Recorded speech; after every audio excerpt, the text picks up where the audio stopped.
투자의 기법 중에 하나가 IPO, 기업 공개, 즉 신규 상장을 하는 투자도 하나의 방법이에요. 투자를 함에 있어서 뭐가 제일 스트레스 받아요? 떨어질까봐? 그거 아니야. 그렇게 하면 그건 투자라는 게 아니야. 올랐어요. 그리고요, 떨어졌어요. 내가 이때 들어간 거야. 5,000원짜리가요 1만원이 됐어요. 근데 나는 1만원이 들어간 거죠. 그리고 12,000원까지 올랐어. 몇 프로 수익 난 거예요? 20% 수익 난 거죠. 그 상태에서 떨어졌어. 그러면은 동일 시점에 1만원이 될 거고, 이 떨어진 이후에 예를 들어 원래 처음 가격인 5,000원까지 떨어졌다고 가정을 할게요. 그럼 내 수익률은 어떻게 되고요? 수익이 20%가 났지만 결국에는 뚝 떨어져서 원금 대비 마이너스 50%가 돼버리죠. 지금 이 상황이 혜정씨의 상황이에요. 그러면은 무서워요, 안 무서워요? 무서워요? 왜 무서워요? 더 떨어질까봐? 자, 예를 들어 1만원대 1,000만원 투자한 거야. 그래서 1,200만원까지 됐다가 500만원이 돼버렸어. 혜정씨가 투자한 원금은 얼마예요? 1,000만원이죠. 1,000만원이 500만원이 된 거잖아. 혜정씨의 마음속은요, 1,200만원이 500만원이 된 거야. 그러니까 너무 아깝다라고 생각해. 이게 떨어질 게 보이잖아요. 빼야지. 원금일 때 빼야지 더 떨어질 게 보이는데, 근데 왜 못 빼는지 알아요? 이때라도 차라리 뺐으면 원금은 찾죠. 근데 이걸 못 찾는 이유는 내가 투자한 원금은 이미 1,000만원이 아니라 1,200만원 시작한 거야. 그래서 1,200만원이 1,000만원이 되니까 그게 아까워서 못 빼는 거라고. 그럼 이제 어떻게 돼? 원금을 기다리는 투자가 되어버린 거야. 근데 투자를 하는 데 있어서 사실상 제일 무서워하는 이유는 어찌됐든 1,000만원이 500만원이 됐다라고 해서 내가 안 팔면은 손실 보는 거예요? 이거는 평가 수익일 뿐인 거잖아요. 평가 수익이라는 건 뭐예요? 내가 지금 현재 시점에서 얘를 팔았을 때 내가 이 돈을 받는다의 개념인 거지, 내가 진짜 마이너스 50%를 받은 게 아니잖아요. 근데 사람들은 뭘 무서워하냐면은, 투자를 하는 사람이 여기 안에서 다시 올라갈지 혹은 다시 떨어질지 알아요, 몰라요? 몰라요. 투자를 하는데 현재 마이너스야. 근데 무서워. 뭐가 무섭냐면은, 내가 현재 상황이 앞으로 살아가면서 돈 필요한 일이 생기면 어떡하지? 어쩔 수 없이 돈을 쓸 수밖에 없는 상황이 어떡하지? 그럼 이거 손실내서 빼야 되는데, 첫 번째 그거. 두 번째는 앞으로의 상황이 더 안 좋아지면 어떡하지? 에 대한, 근데 앞으로의 경제 상황은 내가 알아요, 몰라요? 몰라요. 즉 무지성에 의한 무서움인 거죠. 그러면은 제가 경제 투자를 한다는 거는 경제 흐름에다 투자를 해야 된다 그랬죠. 그러면은 무조건 상승과 무조건 하락은 없다 그랬어요. 무조건 상승과 무조건 하락은 없어요. 그러면 그 이후의 방향성이 만들어질 건데, 그 방향성에 대한 예측을, 만약에 내가 경제 흐름을 계속 봐왔어. 근데 얘는 무조건 올라갈 거야 라고 하면 무서워요? 그치. 근데 사람들은 이 마이너스 50%가 무섭다고 그러잖아. 바꿔서 약간 아까 제가 뭐랬어요? 위기는 위험과 기회라고 했죠. 이건 뭐예요? 그러면은 위험이 아니라 기회가 돼버리는 거지. 즉 투자를 내가 어떤 마인드로 접근을 해가지고 이거를 하느냐에 따라서 결과값이 완전 달라져 버리는 거예요. 그러면은 내가 확신을 하고 있어. 무조건 올라갈 거야. 그러면은 이 기업의 지분을 내가 이렇게 싸게 살 수 있는 기회를 줘버린 거네. 그렇게 마인드가 바뀌어버리는 순간 얘는 엄청나게 투자를 하고 싶은 메리트가 있는 대상의 기업이 돼버리는 거죠. 두 번째, 우리는 은행 예적금은 1년짜리로 해버리죠. 그러면은 약속한 시간만 지키면은 그냥 따박따박 돈만 넣으면은 목돈을 줘요. 생각할 게 있어요, 없어요? 없죠. 근데 투자는 문제는 뭐냐면은, 혜정 씨가 1,000만원 투자했어. 1,200에 뺐어. 그럼 이제 투자 안 할 거예요? 어디다 투자할 거야? 그렇지. 그게 무서운 거야. 그게 스트레스 받는 거야. 이번에는 수익을 보고 뺐지만 다음번에 1,200 넣었는데 마이너스 반토막이 되면 어떻게? 600이 돼버리죠. 그럼 내 원금 얼마였어, 처음에? 1,000만원 가지고 했는데 결국에는 600만원이 돼버린 거예요. 첫 투자는 성공을 해가지고 수익 보고 뺐지만 두 번째 투자 때 손실 나면 어떡하지? 그게 무서운 거예요. 즉 우리는 어쨌든 투자라는 거는 365일 혹은 1년 기준으로 365일이지만 계속 해나가야 돼요. 왜? 자산가치를 늘리려면은. 그러면은 문제는 내가 지금은 수익을 받지만 다음번에 어디 투자해야 되지? 이걸 계속 찾아야 돼. 근데 이걸 찾을 수가 있는 게 쉬워요, 어려워요? 그렇기 때문에 기준을 설정을 하셔야 돼요. 투자에 대해서 1년의 기준을 바탕으로 상승과 하락의 반복은 계속적으로 있을 거예요. 근데 이 상승과 하락에 대한 기준을 나 스스로가 투자에 대한 기준을 잡을 수가 있다라고 하면은 이번에 수익 내서 뺀 다음에 다음번에 어디에 투자할지가 어려워요, 쉬워요? 쉬워져요. 그래서 본인만의 투자의 기준을 여러 가지 설정을 해놓는 게 제일 좋아요. 그 중에 하나가 이제 상장 기업인 거예요. 예를 들어 2020년도에요. 20년도 7월달 SK바이오팜이라는 회사는 신약 개발하는 회사거든요. 그 신약 개발하는 회사가 상장을 해요. SK바이오팜이라는 회사 알아요?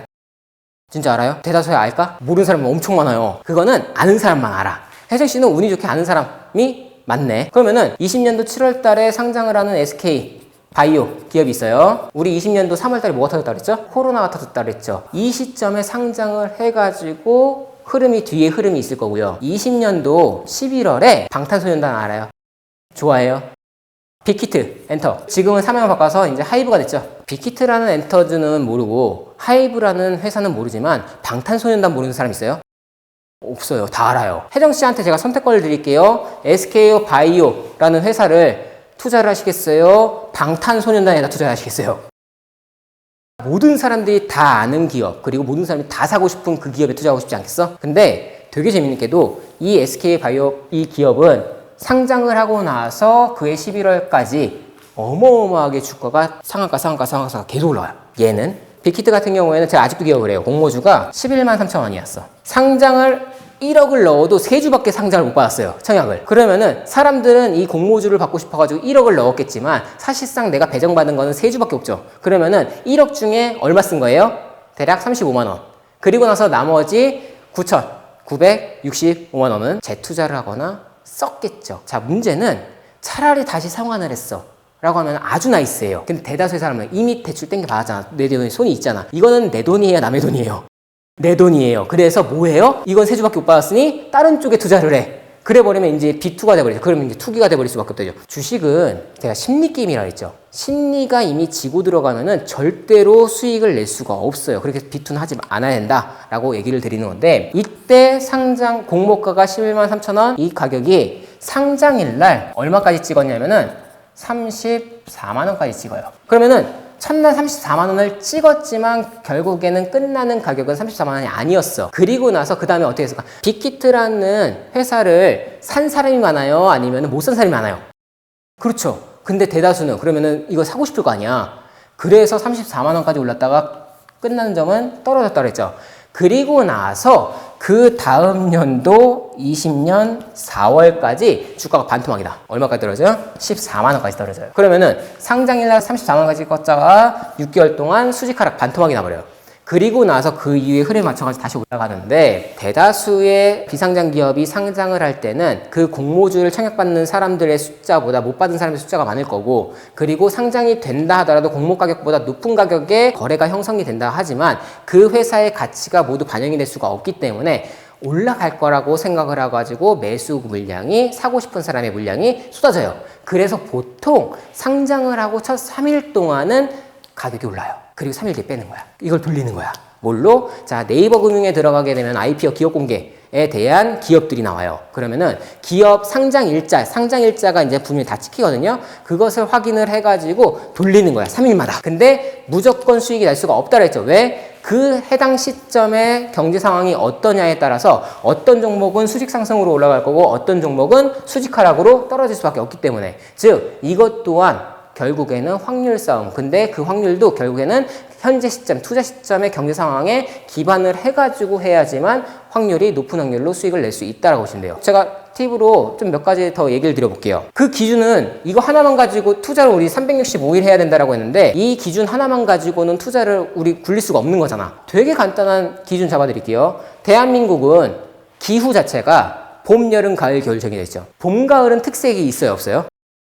없죠. 여름하고 겨울은 완전 극단적이잖아. 여름은 너무 덥고 겨울은 너무 춥고. 자, 그러면은 여름이 너무 더우니까 여름에 매출이 잘 나는 기업들이 있겠죠.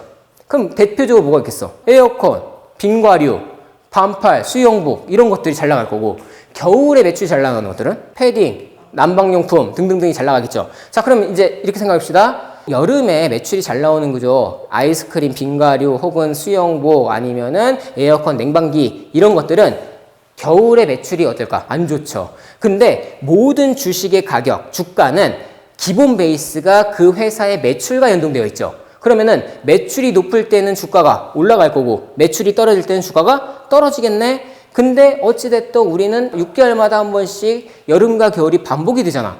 그러면은 겨울에 여름에 매출이 잘 나오는 기업의 주가는 제일 저렴하겠네? 그럼 겨울에 그 기업들의 주식을 사놓고 여름에 매출이 잘 나올 때 주가가 올라갔을 때 판다라고 하면은 몇 개월마나 투자를 하는 거예요? 6개월. 되게 웃기게도 주식 투자를 6개월 한다라고 하면은 길게 투자하는 것 같아요? 짧게 투자하는 것 같아요? 되게 웃겨요. 우리 예적금 따져봅시다. 적금 넣죠. 얼마짜리 넣어요? 기간? 1년짜리 넣죠. 1년짜리 적금 뭐라고 해요? 단기 적금이라고 해요. 1년짜리 적금은 단기 적금인데 6개월 주식 투자는 장기 투자래. 뭔 말 같지도 않은 소리야. 그렇기 때문에 결국에는 이러한 것들에 대한 내용을 여러분들이 파악을 하신 다음에 기준을 설정해 놓고 한다라고 하면은 상당히 매력이. 또 하나 기준 잡아야 됩니까? 예를 들어 전 세계에서 무조건 들어갈 수밖에 없는 에너지 뭐가 있어요? 석유, 원유. 그럼 원유 가격에 따라서 원유 가격이 올라가, 유가가 올라가 그러면은 이득을 보는 회사가 있을 거고 유가가 떨어져 이득을 보는 회사가 있겠네. 그것에 맞춰서 투자도 할 수 있는 거고요. 아니면은 지금은 이제 4차 산업을 넘어서 이제 5차로 넘어갈 건데 4차 산업혁명하면서 가장 핫했던 게 로봇, AI 아니면은 전기, 수소 등등등의 이제 미래 에너지들 바탕으로 미래에 대한 과학기술들을 바탕으로 상용화를 시키는 것들이 핫했었는데 아직 얘네들이 실생활에 상용화가 다 됐어요? 안 됐죠. 그러면은 얘네들은 아직 기술 개발을 할 거고 그걸 상용화가 돼가지고 시장 가치가 판단되는 데까지 아직 시간이 있겠네. 그러면은 결국에 얘네들 또한 미래 먹거리로서 자산의 가치가 올라갈 수밖에 없겠죠. 그럼 그런 곳에다 미리 투자를 한다라고 하면은 시간이 지나서 그게 상용화가 된다라고 하면은 무조건 자산 가치가 올라가는 거 아니에요?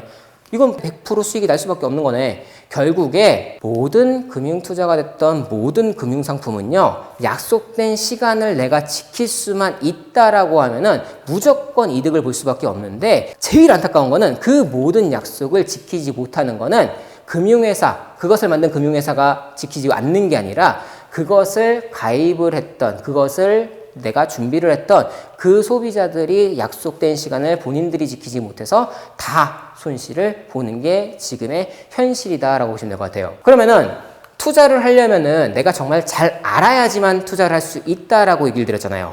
그러면은 투자를 이제 할 거야. 오케이. 내가 넣는 그 돈의 대상이 일을 하는 곳에다가 넣을 거고, 그리고 내가 정보를 받아가지고 하려고 하는데, 만약에 혜정씨가 주식을 산다라고 하면 어느 회사 거 사고 싶어요? 삼성전자 제일 안정적이고 일반적이니까. 그러면 삼성전자에 대해서 혜정씨는 잘 알아요?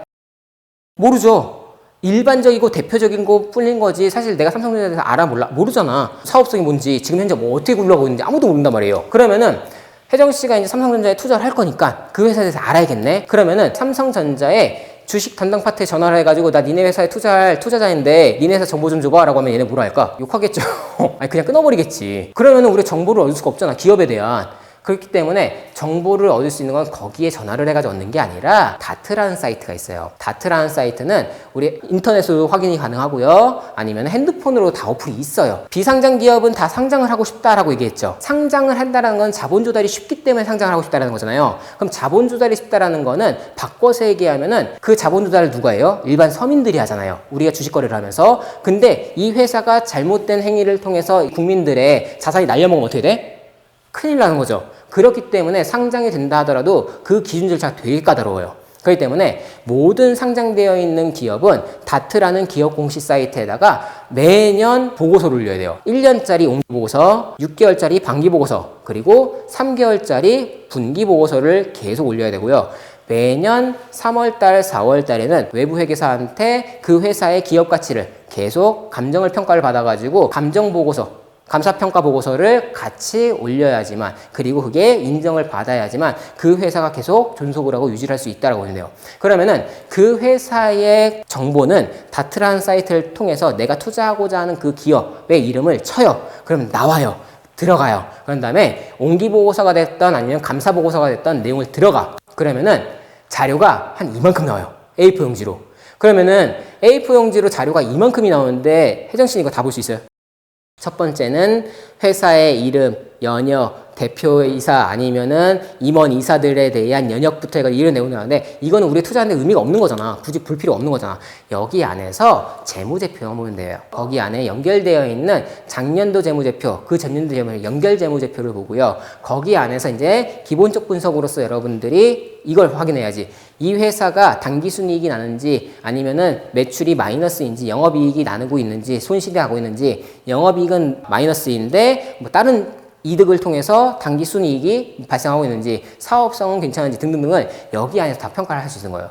그리고 이 감사보고서 안에 옹기보고서 안에 결국엔 그 회사의 사업성 비전이라던가 이러한 현행 흐름 내용들에 대한 결과물들이 다 들어있기 때문에 이 안에서 여러분들이 정보를 파악을 하고 이 내용을 바탕으로 그 다음에 기본적 분석하는 거예요. 이 정보에 대한 숫자를 가지고 평가이익 뭐 등등등이 이제 막 있어요. 그것들을 평가를 해서 이 기업이 고평가가 되어 있는지 저평가가 되어 있는지 다 기본적 분석으로 평가를 하고 그런 다음에 기술적 분석, 차트 분석 해가지고 투자를 해야지만 가장 확률적으로 높은 확률로 안정적으로 수익을 볼 수가 있다라고 보시면 돼요. 결국에는 경제의 흐름에 투자를 하되 내가 투자하고자 하는 그 대상에 대한 기본적 분석을 하고 그리고 기술적 분석을 하고 그리고 그 내용들을 바탕으로 심리 싸움을 하면서 여유증을 가지고 시간에 투자할 수 있다라고 하면은 사실상 수익을 내는 건 어렵지 않다라고 보셔야 되는데 제 문제는 너무 어려워요. 일반인들이 결국에는 본인이 속해 있는 환경 안에서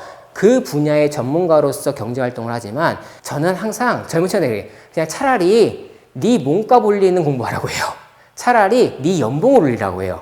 그렇기 때문에 투자라는 거는 정말 매일같이 관심을 갖고 공부를 하는 사람만 수익을 안정적으로 낼 수 있는 거지 내가 단순히 갑자기 확 뭐 마음이 불타 올라가지고 투자를 했다 뺐다 이래버리면은 오히려 투자가 아닌 투기성으로 할 수밖에 없기 때문에 그거는 수익이 낮다 하더라도 그냥 운이야. 오히려 그렇게 해서 수익이 잘 나면 그건 더 경계를 하셔야 돼요. 저는 투자라는 모든 친구들한테 뭐라고 하냐면요. 첫 번째 투자를 해요. 두 번째 투자를 하고요. 99번째 투자를 하고 100번째 투자를 해요. 내 인생에 은퇴할 때까지가 100번의 투자라고 가정을 해봅시다. 그러면은 앞에서 잘 모르지만 잘 됐어. 그러면은 무슨 생각이 드냐면은 와, 나 투자 잘하는 사람인 것 같아. 투자 나랑 잘 맞나 봐. 라고 생각을 하지만 제일 큰 문제는 뭐냐면은 처음에는 무서우니까 큰 금액으로 투자를 해요, 안 해요? 안 하죠. 작은 금액으로 계속 해요. 하다가 계속 수익이 나. 그럼 이제 무슨 생각이 드냐면 아까워. 왜냐면은 100만 원 가지고 이 수익 냈는데 1000만 원 넣었으면 똑같이 수익률이어도 수익금이 엄청 크거든. 그러니까 점점 이제 간이 배 밖으로 나오는 거야. 난 투자랑 잘 맞는다. 난 투자를 잘하는 사람이다. 자꾸 오판을 하면서. 문제는 99번째까지 그렇게 됐다고 가정합시다. 그러면 오히려 온갖 집안에 대한 가족들, 지인들에 대한 돈 다 땡기고 거기에 대출까지 받아가지고 투자를 할 건데 마지막 100번째 투자에서 날려먹으면 어떻게 돼요? 날아가는 거예요. 투자는 욕심이 들어가는 순간 그리고 자극적인 수익률을 찾는 순간 무조건 망해버린다. 제가 7년 동안 재테크 강의를 하고요. 자산관리사로 15년 동안 일을 했고 그리고 개인 투자자로서는 20년째 하고 있지만 저도 돈 많이 날려먹었어요. 투자하다가 정말로 억 단위로 많이 날려먹었죠. 그러면서 제가 깨달은 경험은 딱 하나. 돈 앞에서는 무조건 겸손해야 된다. 돈은 살아있는 생물이에요. 그래서 내가 욕심을 가지고 내가 어깨에 뽕 들어가서 뭔가 있어 보이게끔 하는 순간 그 돈한테 무조건 먹힐 수밖에 없고 날려먹을 수밖에 없다. 근데 대다수의 사람들은 만약에 그런 환경이 발생을 하면은 무조건 다 인생 포기. 그래서 제가 젊은 친구들한테 부고장을 그렇게 많이 받아왔어요. 투자를 B2를 잘못했다가 왜냐면은 제대로 돈을 모아가도 부족할 판국에 B2를 했다 날려먹으면은 본인이 앞으로 미래를 준비해서 앞으로의 지금으로부터 그걸 갚아나가서 하려면은 5년이라는 시간을 날려먹는데 그 5년의 시간이 엄청 크거든요. 그렇기 때문에 무조건 B2가 아니라 투기가 아니라 무조건 제대로 된 투자, 안정적인 투자를 하되 욕심내지 마시고 무조건 물가 상승 이상의 자산 가치를 늘린다의 기준으로만 평정심 갖고선 투자를 하시는 게 가장 좋다라고 좀 생각이 듭니다. 여기까지가 주식에 대한 정말 기본에 대한 내용인 것 같아요.